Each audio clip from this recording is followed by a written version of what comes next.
Anong saan nakalagay? Radyo natin Gimba.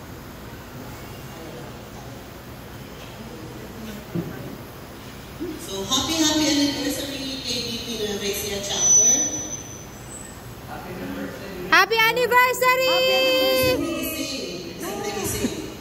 Nag-brown out po, pawis na pawis ang lahat, pero gising na gising pa rin. So, happy anniversary to all. At kaya gusto kong mapakinggan kanina yung salita talumpati ng ating KBP President ay for the first time nagkaroon ng Presidente ang National, KBP National na galing sa Nueva Ecija. Palakpakan naman po natin ang Nueva Ecija.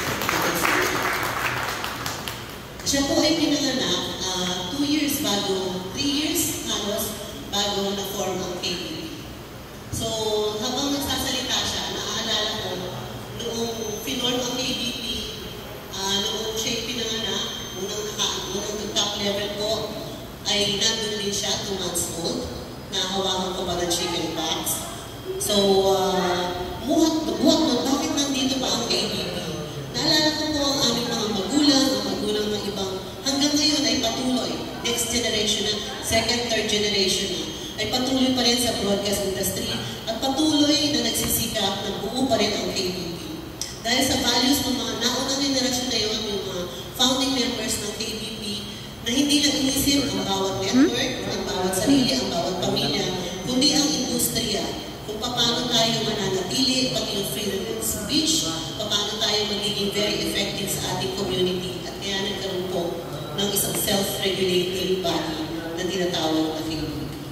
At hanggang pinagpapatuloy po natin ang kanilang layunin, katulad ng ginagawa natin, maaaring tayo isang chapter lang, pero kung patuloy tayo magkakaisa, patuloy natin i-uphold ang responsible broadcasting, ginagamit natin ang KBP broadcast standards, broadcast code, at palagi isipin natin na there is unity in diversity, at pwede tayong friendly competitors sa bawat network or bawat istasyon, pero kailangan natin magsama-sama because there is unity in numbers, there is strength in numbers, at kaya po tayo may KBP, ito po ay para sa ating lahat. Para sa ating lahat at ang purpose ng broadcast industry sa bawat community. Sabi po nila dati, radio is dead. Pero ilang taon na po nilang sinasabi. Habang po tayo napapatuloy, habang po hindi tayo nasusuko, radio and other means of media will continue to flourish because we are not giving up. Kahit na po may ibang technology and platform, tuloy-tuloy pa rin po tayo. May synergy yan.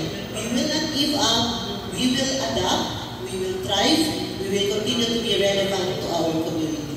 At sama-sama tayo kay KBP Nueva Ecija. Salamat sa officers ko sa KBP. Alam nyo kung sino-sino kayo. Every month, meeting tayo. Ang bawat team, bawat istasyon, salamat sa lahat ng suporta, salamat sa pagbibigay ng best sa bawat istasyon.